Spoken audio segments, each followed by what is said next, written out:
Great Wednesday. Welcome to the Fully Human Connections podcast. I'm your host, King, and I'm joined by my co-host, Reggie. How you doing today, Reggie? Doing well, King. Always good to be here with you on a Wednesday morning.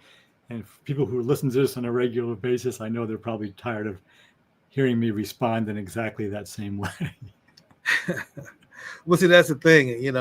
I think people who are in line with us won't get tired.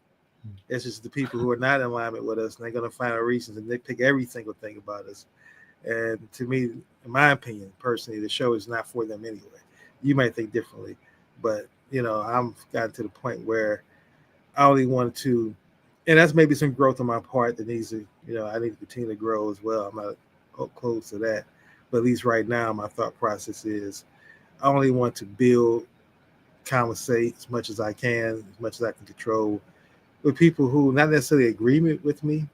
We don't have to agree, but we're at least in alignment as far as, being growth minded, being fully human, how we identify ourselves, just those kind of things. So, Sure. But anyway, I appreciate you saying it. I like you saying it. And I concur. It's great to be with you each morning. I mean, each Wednesday we have an opportunity to do it. I don't want to take for granted that, what we're doing here is just something that we're doing. I think that I learned a lot from it. I have learned a lot from it since we've been doing it. So it's definitely something I'm grateful for. It's helped me grow as a fully human being and put me on that path. So I'm forever grateful for that. Now, with that being said, I guess I can just roll into what I'm grateful for or my spiritual engine. I'm going to start there. I'm a 10. And as you know, I don't see any logical reason or any beneficial reason, not even logical, just illogical, emotional, however you want to say it, the reason for choosing to be less than a 10. I'm a 10.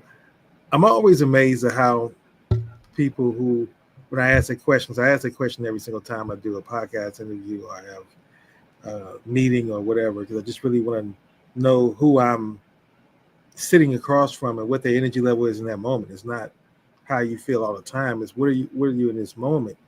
Because again, if you're a 2 or 3, it's better not to have a meeting, and you waste each other's time. So being a 10, and then more importantly, the next level is always finding a way to stay a 10, I think is the next challenge, because as we know, especially in today's world of media, manipulation, political control, everything wants to try to control your thoughts and control your energy. So I'm a 10. What about you? Yeah, I'm also showing up as a 10, and I really had to choose it this morning. I've had a series of, I'm going to whine here for a second, a series of headaches in the last week that tend to surface in the mornings. I'm not sure what they're about yet. So it's easy to choose a 10 or be a 10 when everything feels good. Less so for me anyway, when there's some pain behind my eyes in the morning and I'm not sure why that it's there. But I'm choosing the 10, and much better now than I was 3 hours ago. So I can't complain. Glad to hear. We doing a road into your gratitude moment as well? Yeah, sure. See, that's because of the headache. I forgot to do the gratitude moment. I was distracted by talking about pain. Yeah. So as always, I'm just really grateful for indoor plumbing, drinkable, safe water, drinking water, refrigerator with fresh food in it, and the ability to buy more food and cook it when I please. And more specifically today, it's been a very cool spring so far, even cold at times. And I'm really grateful for in the last 24 to 36 hours, it's getting up into the 70s. We might hit 80 now because the house has remained cold because it never really gets much past 60 outside. So the warmth is really, I'm grateful for the warmth. I look, and come later in the fall, I'll be looking forward to the cooler weather. So I feel grateful for the 4 seasons is what I'm saying, I guess, for the variety. But right now I'm grateful for the warmth, the ability to wear, a short sleeve shirt. So those are some really small things, but things that I'm really grateful for. I understand that. I can see that and accept that. I'm grateful for similar things. I'm also grateful for my life. I repeat the same thing, but I'm grateful for that. It gets my day going. It's being alive, being healthy, being of sound mind, being a person who's tapped into his purpose. I'm grateful for being able to communicate and vibrate on the frequency of love as much as I can. When I can be in tune to that, it's a wonderful experience. I'm grateful for the sunrise, being able to see that and experience that on a daily basis. That's a blessing. Grateful for the legacy from my mom that she left and beginning to just really build from that. Grateful for what I've learned from those different phases of going through my relationship with her and how that's changed over the decades, and just what you learn from that. And I'm grateful for remembering, I'm forgetting the scripture exactly right now, maybe reference it later, but I definitely know that in Proverbs in the Bible, whether it's a King James or whatever new version you want to read, it's something similar to the effect that says, get wisdom, pay anything, seek wisdom. And again, pay anything, meaning that, not just financially, but the sacrifice you got to go through. And I'm grateful for wisdom and gaining wisdom, because I learned that, there's only two ways you get wisdom. Either you get it from your mistakes, or you get it from someone else's mistakes. And hopefully you can learn as much from someone else's mistakes so you don't repeat them. So just really grateful to be in that space, grateful to be vibrating on the frequency that I am, and be here with you as well. So that's my gratitude moment for today. Yeah, beautiful. So should we jump in here? Yeah, let's jump in. What's our topic that we're going to be discussing today? So just the real quick, large overview. For almost 3 years now, in fact, it'll be 3 years, I think in the middle of this month, we've been speaking about the state of the nation, first through and still through my 2022 book, Healing America's Narratives. And in the last 6 or 7 months or so, we've been continuing that, but speaking more specifically about how to be in conversation. Basically, a 2020 book called Enough with the Talking Points, Doing More Good Than Harm in Conversation, because it's becoming it's been increasingly difficult, and it's getting more and more difficult for people who disagree in this country, especially. And we're speaking about the United States. It's probably applicable everywhere, but we're speaking specifically about our country. People who disagree on issues to be in civil conversation together. And so today we're going to take a look at a larger conversation, which in my mind's eye really creates the context within which what's happening in the United States now is really disturbing. So let me just cut to the chase, what I mean by that. So we live on this planet in a solar system. We used to have 8 other planets that were our friends, and now we only have 7 because Pluto got ejected from the planet list a few years back. But we're part of this universe, the Milky Way galaxy, the universe at large. It's this huge existence. And I'm going to quote a little bit of scripture. I'll actually paraphrase a little bit of scripture myself here. If you look at, whatever Bible you want to look at, but Genesis chapter 1, I think it's verses 24 to 31. It's one of the 2 creation stories, because the creation story was told twice in Genesis. And in this particular one, God creates man and sees that he's good, and then he gives man the right to have dominion over all the animals and plants, and to rule over and subdue the earth. That's the language that's in various translations of it. And what that has come to mean in the modern era. And by modern era, you can start with the European Enlightenment, you can start with the Industrial Revolution. Those are 2 different ways to start. But basically, the beginning of rationality and then the beginning of science, we've really taken that idea of subduing and ruling over the earth in a way that we just take and take and take and take from the earth. And we've taken a lot of things that either cannot be renewed or that take thousands of years to be renewed. And we've put garbage back onto the planet in terms of waste and different kinds of pollution. And currently, and I'm going to tie this all together, you'll see. and currently, the current administration in the United States is speaking about, as part of their dismantling of the federal infrastructure, of reducing the budget for the national parks, which is a very small budget to begin with, in considering what is done with and in the national parks, by about 30%, which will make it difficult to keep the parks as beautiful and as accessible to visitors from around the world as they are.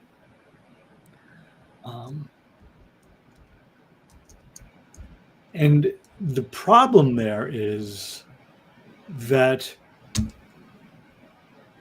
the parks are seen as things by the Trump administration to be used up, as opposed to things to be experienced, to go and enjoy and just be awestruck by. And I want to just take that now and just use a little bit of the language of three authors that we referenced in the description of today's conversation. The late Vietnamese Zen Buddhist monk Thich Nhat Hanh spoke about the idea of interbeing, where we all interbe with each other. Everything interbees with everything else. And he uses the example of it. Take a piece of paper, any piece of paper. Here's a piece of scrap paper. I cut my old paper into quarters so I don't waste it. And he would say, in this paper, you think it's just a piece of paper.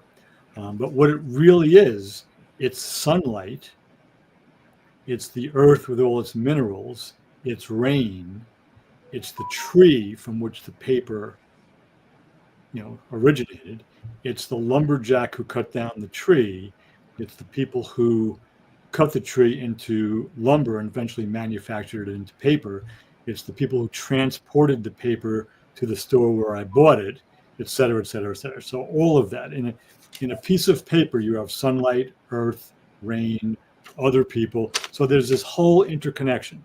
And you can take any object, living or not living, and find that everything else is involved in it. It's not separate from everything else. So that's Thich Nhat Hanh, Interbeing. In his writing on freedom, his recent writing on freedom, historian Timothy Snyder speaks about the 5 forms of freedom. And it's a really deep, beautiful dive he takes. But basically the 5 forms of freedom are sovereignty, yeah, sure, sovereignty, the ability to be sovereign. I don't know why I couldn't say that. Mobility, unpredictability, factuality, and solidarity. And there's an interconnectedness for those of us who are truly free. That last one of solidarity means we can't be free by ourselves. And the best example of that is a newborn baby. A newborn baby only gets to develop into a relatively free child, adolescent, and adult because of the community, or at the very least, the mother and immediate family coming together to take care of the child at birth.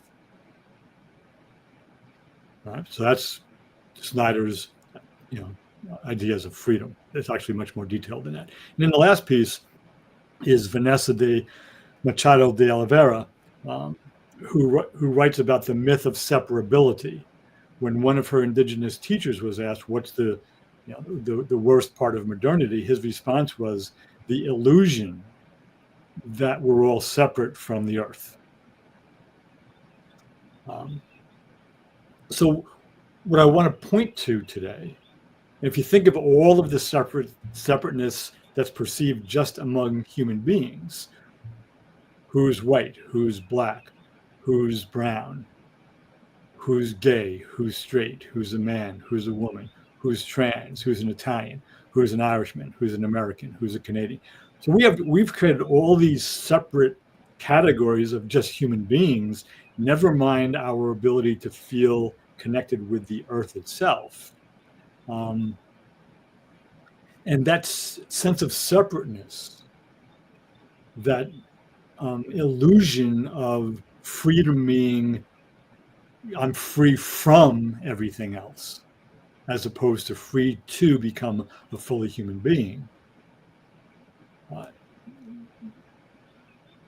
Those illusions are part of what we're facing, that we faced in this country for 250 years. But we're facing it now in a way that's enforcing the myths of separability, that's embracing this idea of freedom from big government is what we need to really be free, and to deny this interbeing that we all experience together. Having a sane conversation about all of that, and I know that was a lot to say in a relatively short period of time, but it's a really important conversation to have, because we in fact are not separate from each other. The natural laws of biology, chemistry, and physics, those three things make it really clear. Right? If you look at how biology, chemistry, and physics have created the world and us as we know it, it's impossible to say that we're separate.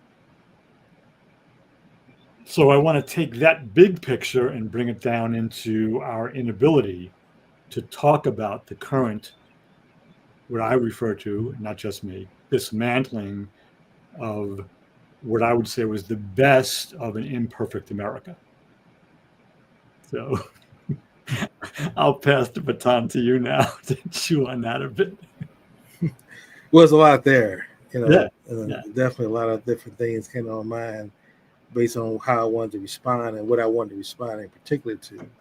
And I'm going to pick one because it's fresh off my mind, and it's something that I've come to learn is astonishing to me.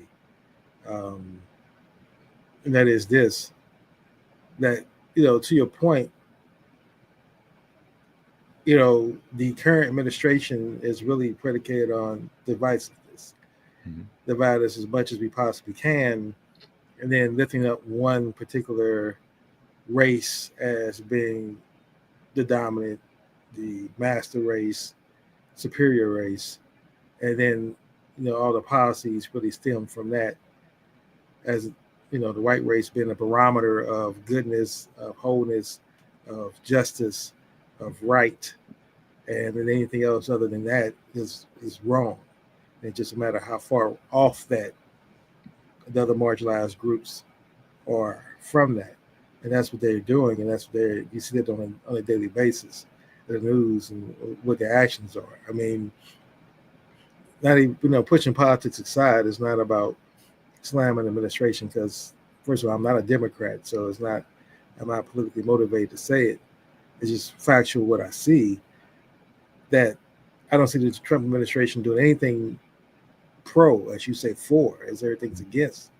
We want to take this down. We want to take down DEI. We want to take down wokeism. We want to take down anything that's speaking against anti-Semitism, which is not really true. That's just their agenda with how they want to leverage it, but they don't stand for anything anti-Semitism, because some of the people they pardoned on January the 6th were wearing Auschwitz, supporting Auschwitz and death camps doing the Holocaust on his T-shirt. So it was anti-Semitic. Why would you pardon him? So, but now what I've learned has even been more, I would say, fascinating to me, is the fact of, you think these lines across racial division, maybe even ethnic groups, sexual orientation, were clear cut, and they're not. And what I mean by that, because they've been successful in getting people to see the difference and focus on the difference more than anything else, not even focus on what we have in common, or what we have in common with nature, that you talked about before, is that that's not even the path they're on. They don't even want you on that path of thinking along those lines. They want you to see each other as enemies, possibly. I had a conversation this weekend with a gentleman who I've known for over 25 years now, and I reached back out to him. We haven't talked in a long time. I had written him off for some reasons, and I'm not getting too much into the details there. But again, in having a conversation, I realized how much in alignment we're not, and how he just sees the world from a different perspective, even though we have the same racial background in common, and how we can see the world totally different. Like, to your point, you talked about when you ended with your statement was, I believe, was America's, misuse or mistreatment. And his thing when I met him was, he was bragging about how great America was, and just how America had figured out how to make this world run better than anybody else. And everyone else hadn't figured it out yet. And that was the great thing about America. And I was like, wow. So you're going to just discount the fact that they stole the land and they had free labor? You're going to just discount that as, if you're looking at competing against other countries and all those things? And he's like, well, I mean, I hear that, but that's not what I'm talking about. I'm not talking about from a political standpoint or racial standpoint. Just look at the greatness of America. And in his mind, he can separate the two. And he's an economics major. And I'm like, just if you take away the racial component and you just look at it from a business economics component, we both were starting a company, and you were able to go into, you had to go out here and, save up your money, borrow money, hook, crook, do whatever it could to build your company from scratch. And I was just able to just see a big office building and just go take it with force and say, this is my office building. I don't have to pay any taxes. I don't have to buy it. It's mine. And then all the people in the office building, I say, you're my labor. You're going to work for me for free. And now you're competing against me. And you look at me as a genius and say I'm better. And I've been able to prove that my business model works better when I had that kind of advantage.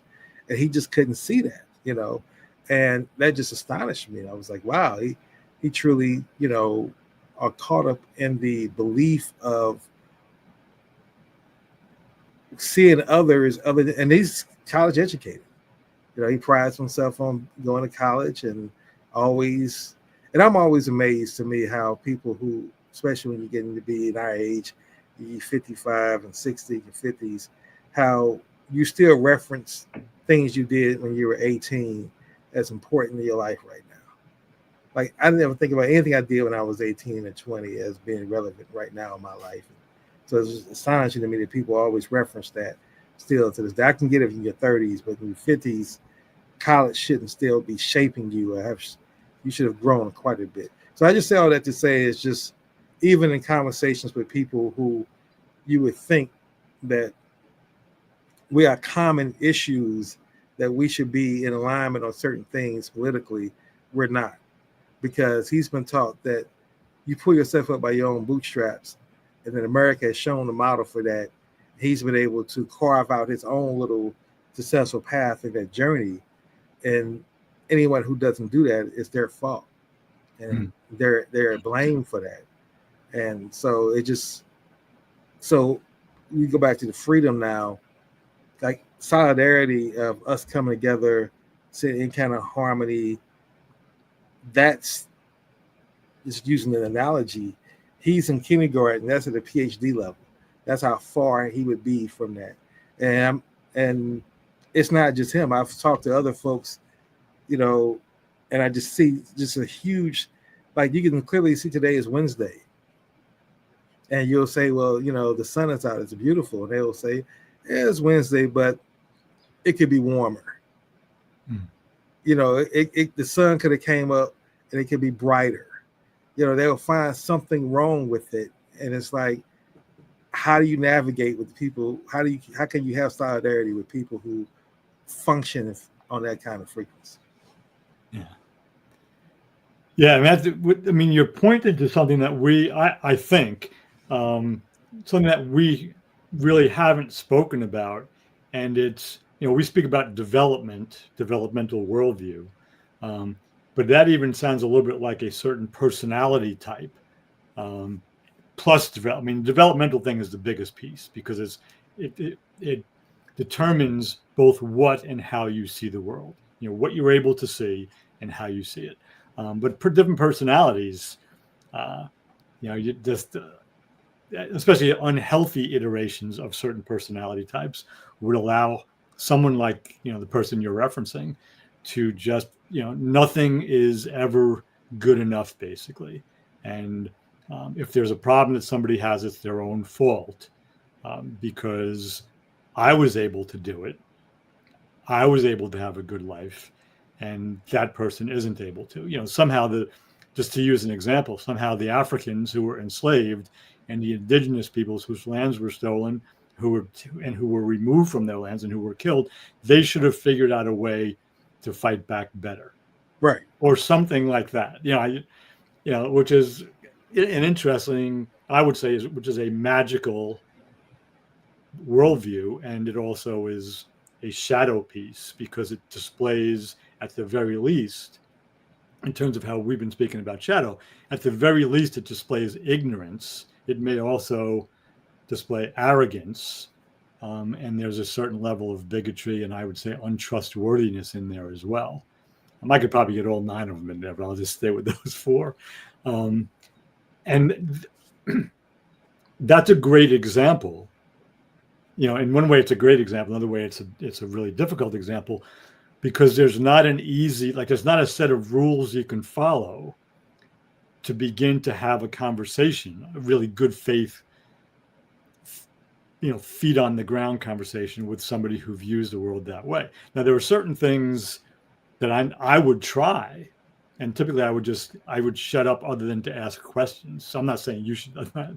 I'm saying I would do that. Just ask him very specific, open-ended questions and see if he's able. And I'm not using this as an example for your friend, but just in general, when we bump up against somebody who just is locked in to something that is, to use Timothy Snyder's language, I think in the order he presents them, the 4th of the 5 forms of freedom is factuality. To be truly free, you have to live in a factual world. You can't live in a world where things are just made up and they're not true, because you're then restrained or imprisoned by lies. You can't be free in that kind of a world. So the examples of if in fact he would say, well, yeah, the Native Americans and the Africans and then African Americans should have found ways to fight back. But if he's able to say that, then I would say, well, what were they fighting back against? Were the enslavers and the Indian killers bad people? Just to ask those questions. And there's something that I think you and I have spoken about, and it's coming up for me now.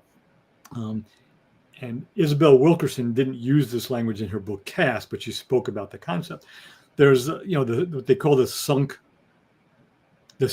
cost fallacy, where once I invest enough of myself into something, I hold an opinion or I believe it's true, and I invest, whether it's time, energy, money, whatever I invest myself in it, and then it's clear that it's not true, I'm very often unable to own that because I've sunk so much of myself into the falsehood. So when I was in my generation, it was really hard for many people to accept the truth about the Vietnam War. People who originally believed the government's reasons for engaging in the war, and especially families of those who died, because I just lost my father or my kid or my, whatever, my husband. That war had to be okay. And there are thousands of examples of it. What Isabel Wilkerson said in her book Caste, she spoke about what it was like for somebody who, in her language, somebody who lived on the lower rungs of the dominant caste. So basically a poor white person, wasn't up there ruling the country or anything, but somebody who was white and was taught that they were superior. But somebody who is so on this lower rung of the dominant caste, who encounters somebody on the top rung of the lower caste. So a successful, intelligent, articulate Black person. And so what happens to that person, that white person who was taught throughout his life, let's just say his life, that he was superior, and he sees evidence that in fact this other person has a much better life, has a better job, makes more money, seems to be happy. What happens then? And she basically says, beyond, what happened, it's my whole life, my whole identity is not true. And what happens when your sense of identity is gone? That's a really dangerous and sad and scary place for anyone to live. But I think that's what we're talking about here, whether we call it, I think it's sunk cost fallacy is the right way to say that. Or again, Wilkerson's, I think, really clear, comments around the lower rung of the dominant caste and the high rungs of the lower caste. What happens when you see evidence after evidence after evidence that what you believed is in fact not true. And that's one of the same reasons where a lot of people, despite the evidence, will refuse to say that Joe Biden won the 2020 election, just to go back to that one, because that big lie is still perpetrated by many, many people who have degrees from elite institutions. Now, whether they're doing it because they're just dishonest or whether they're just ignorant of the truth and don't want to own it, I don't know the answer to that. But I think that was a great example of this person that you realize that you're just not at all attuned anymore. And I don't believe, in my experience, there's no easy way. You can't force attunement. No. You can have conversations and see what's possible, but the attunement will either emerge naturally or it won't emerge because you're not, in fact, attuned. So that's a great example of what we're talking about, I think. Yeah, you said a couple of things that I definitely wanted to push back. I wanted to talk with you on and discuss a little bit more. But first, I wanted to, quote Stephen Uncover. He talks about the difference between principles and values in this book, The 7 Habits of Highly Effective People. He says, values are basically beliefs that, gangsters can say, well, we're not going to sell drugs at schools, near schools. Those are values. We got values. Or we're not going to shoot each other family members. We're only going to have war with the members who are out here in the street. Families off limit. Those are values. But principles are, ever present and never changing. And you break yourself against a principle. You don't break a principle like gravity. You can try as much positive thinking you want, praying or whatever, but when you drop that pencil from your hand, it's going to hit the ground. It's not going to change that. And so to the point where you talked about that gentleman, that's how I see that. It's like once you realize you're not in an attunement, then you break yourself against that, trying to change him. And it becomes an exercise of futility that you can change him or him for you, for that matter. And see, he even referenced stories about how he had other people in his lives that he felt did him wrong, and he was a better human being for how he handled it. And they let him down. He even shared that story, which was interesting. But what I want to talk about as well was actually forgetting my point I'm going to make. Going along the lines, help me because I had a great point I was really trying to hold in. But what was your assessment of how did you end your summarize? If you could repeat your summary point again. So basically, once we've invested enough of ourselves in any belief, and the world keeps on giving us evidence that our belief was mistaken, whether we're doing that for an hour or for 25 years, it's really risky to let go if we've invested a lot, because we lose our whole sense of identity. Who am I really if what I believed is in fact not true? Right, identity. That's where I want to go with it quickly.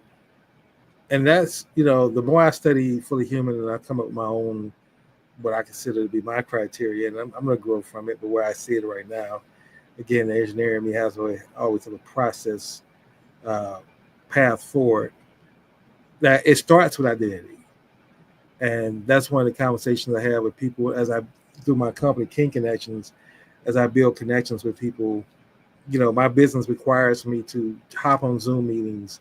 I call them alignment calls with people from around the world, just based off a LinkedIn profile or a connection or a referral. And I'm getting on a call with a complete stranger.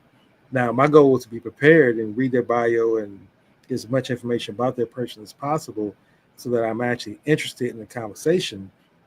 But the first thing I'm trying to ascertain in that first 30 seconds of our meeting is, how do you identify yourself as, right? And like, I learned the importance of visualization in that moment. Like, that's one of the best things you could do, is have a visual representation instead of trying to say it. And learn that from my conversation. You made comments about the king thing, and I took that to, that's not the message I want to convey when someone sees, when they've all gone, just my name and my branding and that. That's not the image I want you to walk away with. So, long story short, quickly, is one of the gentlemen I hopped on a call with, and he had album covers, like behind him, like you have your books. He had 5 rows behind his head, and they were all filled album covers, but the album covers are facing out, so you can see the actual cover as opposed to just the jacket, like you can see on the edge. And that was intentional, of course. And the albums show a very eclectic music taste. I mean, from musicals he was listening to jazz, to country, to blues, to even hip hop. Like, had a Biggie album cover over there. And it's like, this is a white man that's got to be every bit of his late 40s, early 50s. So you wouldn't associate him with that kind of eclectic music taste, right? And so that set a clear message to me from the very beginning. Like, I'm looking at that, I'm like, wow. So it's telling me right there for him to show that, and chose those albums. Like, you could tell those albums were thought through, which album covers that I want to share. That if you're in tune with him, that's going to spark curiosity. That's going to create a conversation just about that alone. And it did. And that led to learning wonderful things about him before we even got to business or the transaction or any of those things. It's like, I like him as a person now, as somebody I want to learn from. And so that's what I created, what you see behind me, based on our conversation there. That's like, I want somebody to look at my image behind me and what does it say? I want to convey clearly who I am, how I identify myself. I identify myself as a human being.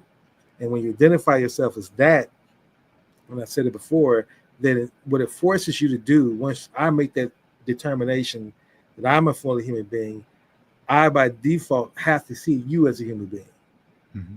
And now we have a different conversation, as now we engage to learn and co-create, and what all that means from that point forward, as opposed to me identifying by my race, and then I see you as white man, and then you see me as black man, and we both have the biases of, well, most black people I know in your mind may be X, and I'm not saying you think that way, but it could be. And I'm thinking most white people in my mind are white men your age, they think this way, and you got to prove to me that's not who you are, and vice versa, right? Mm-hmm. So instead of going through that mental gymnastics, it's better just to have an image that can convey that, so it sets a tone as far as how the conversation is going to flow. Because if I can't get along with his eclectic album cover, then more likely I'm not going to be somebody he really wants to talk to long term anyway. Yeah. And then I want to finally conclude by saying this, because when you talked about, as you say, the sunken cost. It reminds me of a book, and I'm sure she probably read that book when she thought about this. It's a book by an author named J.A. Rogers, and the book is titled From Superman to Man. And the book is about this Congress person. This is back in the early 20s, and this congressional person who's a staunch at that time Democrat, who was racist and coming from the South. He was catching a train, and the porter happened to be a black man who was a porter, but he had been around the world, well traveled, well read, and so the congressman engages in conversation with the Porterman, and the whole premise is throughout the train ride, all the thoughts and biases and prejudice and racist thoughts that the congressman thought he had about black people, this Porter shocked that and changed that and shattered his paradigm because he was educated, and he clearly saw that he was only where he was because of societal's white supremacy as opposed to his education, and he saw that he was really the Superman man. That's why the book's Superman the Man. So he talked about an example of the lower rung of the ladder being a poor white man with an educated black man. It was like, even in this context, this was an educated white man who was well accomplished as a U.S. congressman, statesman, and now being educated about humanity and his, as you say, his belief systems shattered right before his eyes. And by the end of the train ride, he realized the more I keep talking to this man, the more I'm learning. So you got to ask yourself, do I want to stop learning and stay in my stay where I'm comfortable, my comfortable ignorance, or do I want to continue to learn? So I just want to touch on that basis as well to say that was a great reference. That just took me to that space. Yeah, I mean that's and that's, you know, and I would add to that story that something about that congressman, he had to be ripe for that learning, because it's possible to be in that same situation and just resent the other, you know, right? Because there's some really great stories of you know, guys who were white supremacists, who were working for white supremacist groups, who heard their children make racist remarks, and in a moment, after like 15 or 20 years of really working to recruit white supremacists, heard the 4-year-old son make a racist remark because of a song being sung by a black man on television.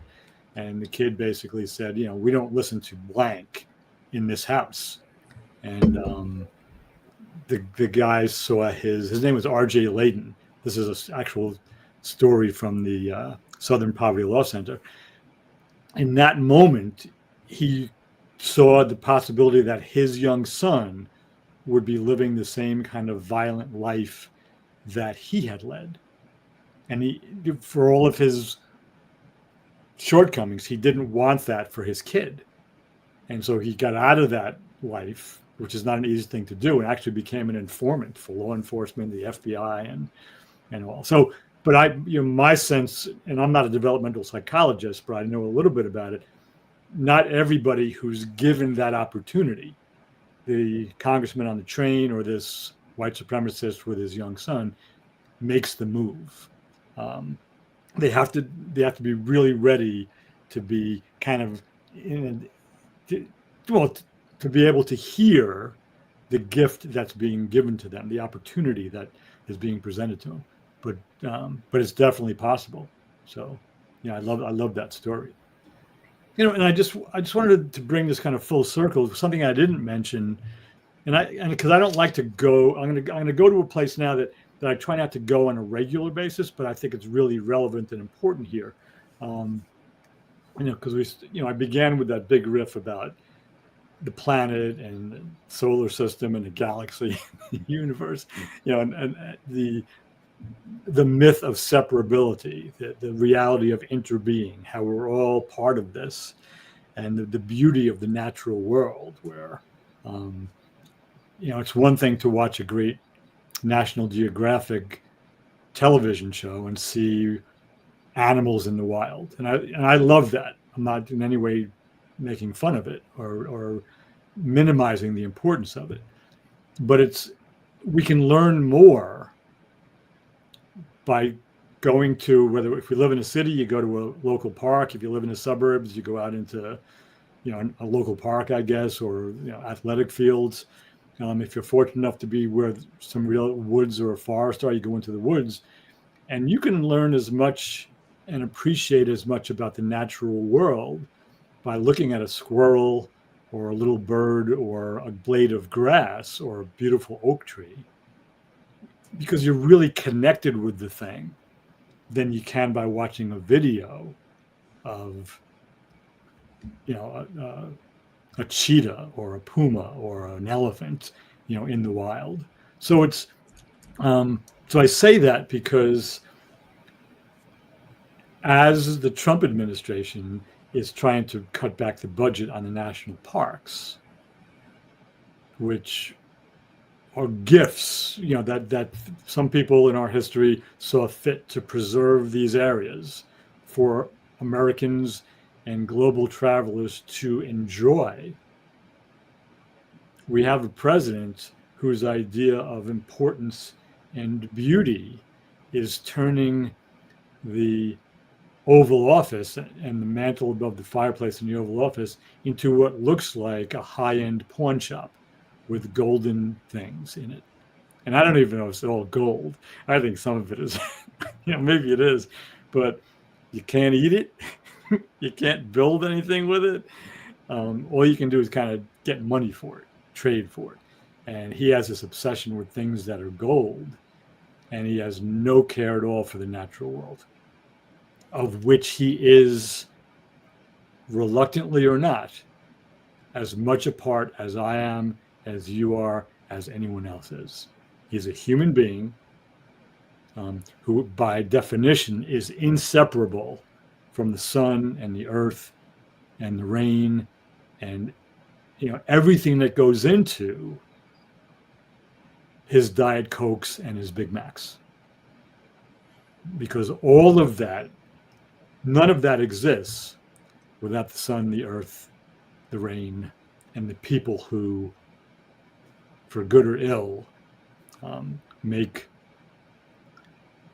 fast food meals possible. And I have eaten fast food meals, so I'm not being an elitist here.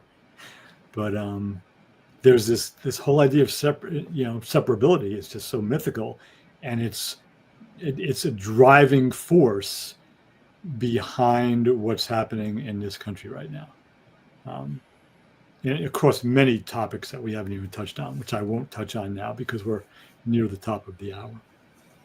Yeah, a couple of things. I definitely didn't get a chance to throw in for our sponsor, and I definitely want to do that. But I wanted to echo what you said, which is two quotes from the great poet Rumi. And he says that, and still, after all this time, the sun has never said to the earth, "You owe me." Yeah.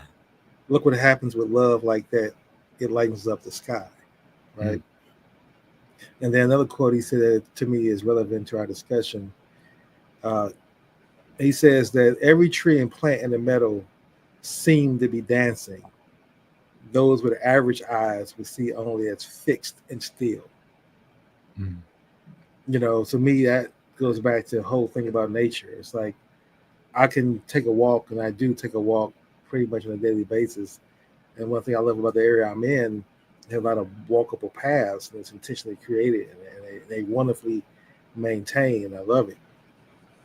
And when I'm walking, though, I see deer, I see nature, and when you are in tune with nature, at least in moments, I'm not saying I'm always in tune with nature, but in certain moments where I am in tune with nature, I see and recognize that deer eating and the way it's eating.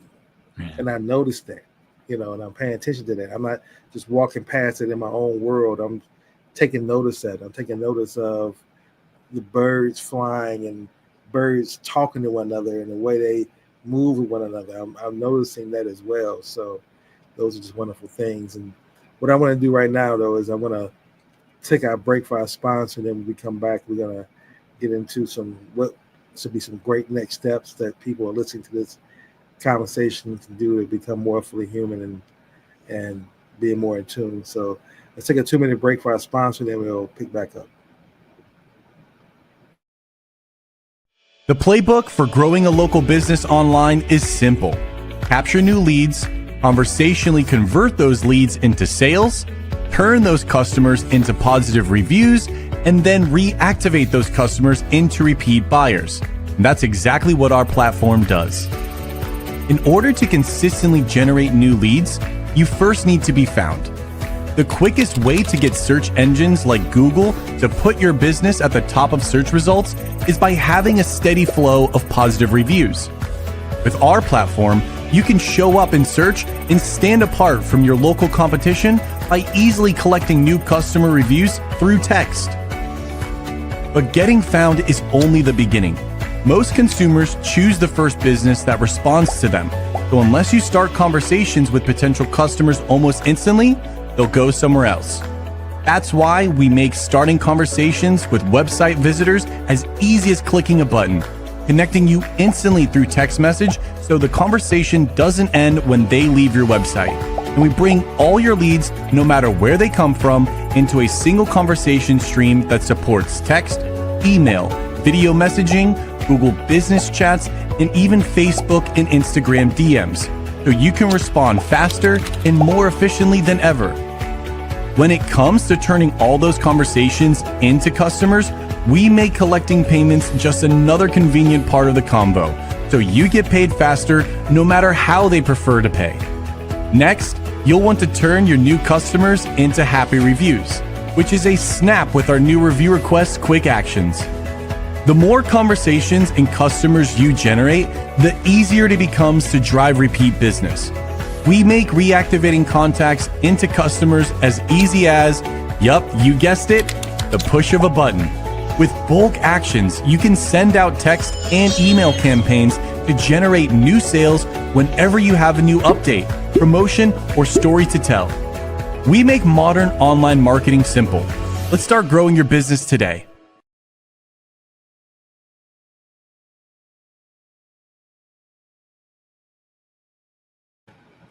All right, Reggie. Again, thanks for our sponsor. Let's move on to the part of the show where you lay out kind of some action steps and some ways that people can be more fully human. Yeah, so it's really easy. Just kidding. So based on what we were speaking about today, I mean,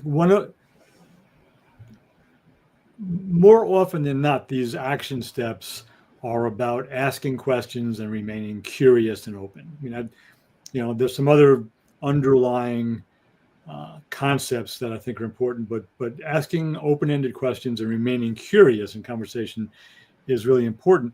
And one particular way to be curious is when you're in a conversation with someone and you're listening with an open mind. Among other things, listen for the underlying premise in what they're saying, not just the specific statement, but for the statement to be true, what's the underlying premise, and begin to ask questions about the underlying premise, whatever it may be.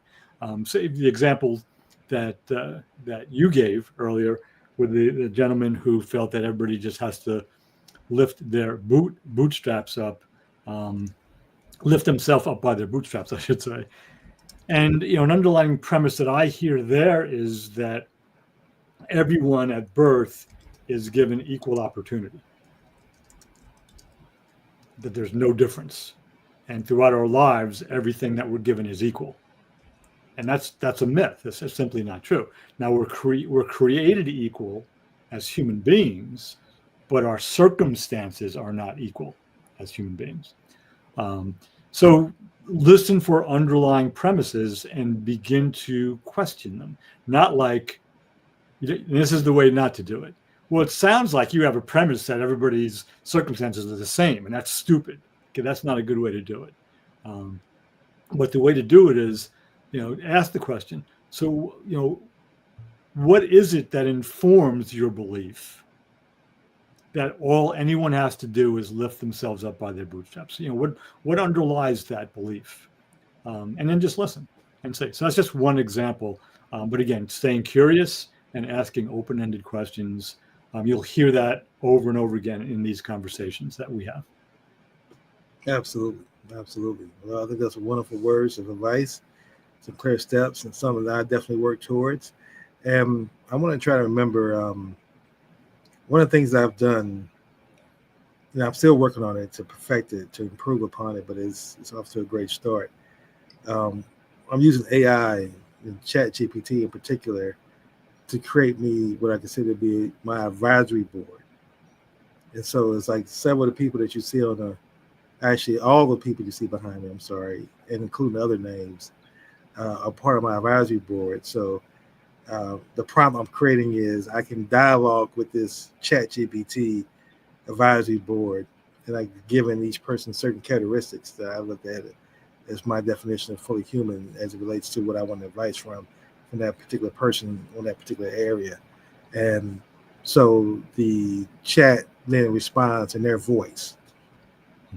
And one of the conversations I had was with Viktor Frankl, and I had posed a question that I posed to you last week about how do you sustain your thing about being fully human. In your mind, I'm going to be fully human despite the person that you're talking to not exhibiting being fully human. They're exhibiting hatred. And I love the answer he gave me. I'm trying to remember. I'm going to refer to it and quote it, but I'll try to summarize it right now. Basically, he said, do not give that person, when you insert your meaning, and your meaning is attached to your identity and your purpose, you don't give the person the power to affect that. Mm-hmm. You stay true to your identity, and you stay true to your love, because that's what gives you purpose and gives you your intrinsic value. And so allowing them to be who they are is what you're going to do, but allowing them to now alter how you receive that is up to you. So you don't allow them to change how you receive that. You stay within your fully human context. And I was like, wow, so it's really a very powerful tool. And that's why I say that for me, the importance is growth. And as I now transition into our final stage of our conversation of the show, is to talk about examples of people who we look at as fully human and have either lived their lives in the past as our ancestors, or currently living these fully human characteristics that we talk about. And the person I want to lift up first is John Brown. And just really set the context quickly, I came up with what I believe are the 6 pillars that I believe help constitute, for me, a definition of what's fully human and what's not. And that 6 pillars are, again, these are in order as well. Your identity, how do you see yourself? Number 2 is a growth mindset, being able to evolve and grow. Number 3 is having a higher purpose and kind of committing to service in life and seeing the purpose as being a servant leader in life and what you do. Number 4 is core principles. What are your core principles as you behave and govern your behaviors in life? Number 5 is a grateful spirit. You have a grateful spirit for what you have, what you've accomplished, and things you have in your life, which you've been blessed with. And then number 7 is self-awareness. Just being able to understand how your actions impact the world and the kind of legacy not only you're going to leave, the legacy you're living is important. So with that being said, in that context, I want to evaluate John Brown, the great abolitionist, former preacher, the gentleman who led the attack on Harper's Ferry, and to me, one of my heroes, great man. I think a lot of people should look at him as a hero for standing behind and committing to something he truly believed was an injustice, and be willing to put his life on the line. Not only his life, the lives of his children and their generations, but because his generations pretty much wiped out because most of his sons were killed as a result of that. So you pretty much are stopping your legacy, your ancestral line at that stage, making that decision. So just quickly, and this also goes to show, hopefully, people that when I'm suggesting, I'm sure you agree with this as well, Reggie, that someone is fully human, they're not exhibiting all of these 6 characteristics. I don't think a person does that. We're not perfect, but there's certain ones that stand out the most other than others, and that's why they stay fully human in my mind. So for sake of time, I'm just going to talk about the ones that he showed true exceptionism and being fully human. Of course, that's his higher purpose and service, that 3rd tier pillar. And he had a clear purpose when he stand on ending slavery. That was his sacred obligation. He knew his why. He lived as a servant leader to this cause, even traveling extensively to recruit supporters and raise funds. He became his primary purpose in life. And this was not for him. And that's the great thing about being fully human, when you can see yourself doing acts of service and courage that doesn't just benefit you, or it doesn't directly benefit you, but it benefits others. And you can put that above your interests and your desires. His purpose gave life complete direction and fueled massive impact. So that's why I say I'm going to lift up John Brown as being a fully human today. Yeah, beautiful. And I just a quick comment before I name someone is the way I hold the idea, the concept of being fully human is as an aspiration or as a process. In other words, I don't think you get to a point and say, okay, finally there, I'm fully human. It's an ongoing process, and it includes, it includes to be fully human means you recognize and own your shadow. You're not a perfect. It doesn't mean you're perfect. It means you're, as you said, you're self-aware and you're constantly growing.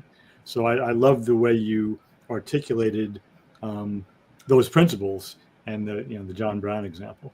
So I had two in mind. I'm just going to pick one. So I may have mentioned him already, but I want to just again note Volodymyr Zelensky, the president of Ukraine. I tend to be anti-violent. I don't like violence. I don't like war. I mean, not that there seem to be some people who do like war, but most of us don't like war. I wish the Ukraine war weren't going on, but as it goes on, it becomes increasingly clear that it's really important for the whole world, especially for democracy around the world, that Russia loses this war. It's really important that Russia loses the war. And I've never really spoken that way before, but Volodymyr Zelensky, nobody thought he was going to stay after the Russian invasion. He was a show business guy, a comedian who ran for president and won. And they said he was going to, leave the country to go to a safe place, and then Russia would invade and the war would be over in, 3 days or 3 weeks. And he has shown such, resilience, and with his advisors and with the help of some of the democratic countries in Europe, has continued to surprise Russia. And it seems like Russia losing, Ukraine winning, means that Russia eventually will just give up, as more and more of the Russian mothers are not willing to send their sons to die in this invasion. But he just, he was the right guy at the right time in the right place to face this threat to his country. And I just continue to be impressed by his ability to lead, especially, but not only, in the face of the abandonment of Ukraine by the United States. So I just have a lot of respect for him. Absolutely. But Reggie, we went over a little bit.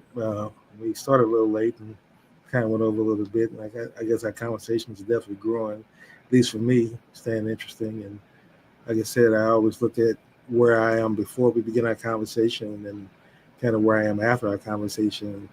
And I usually typically see growth in that. And I just really want to end this on this last point, and maybe we could discuss this more in detail going down the road. Again, and I'm not saying I'm right. This is my perspective. I'm sure you may have, some other thoughts on this. But again, I look at ways that kind of keep things simple that other people can follow. And I came up with, it's really three main reasons why. It's more than three, but three main reasons why people learn, right? That I see on a daily basis.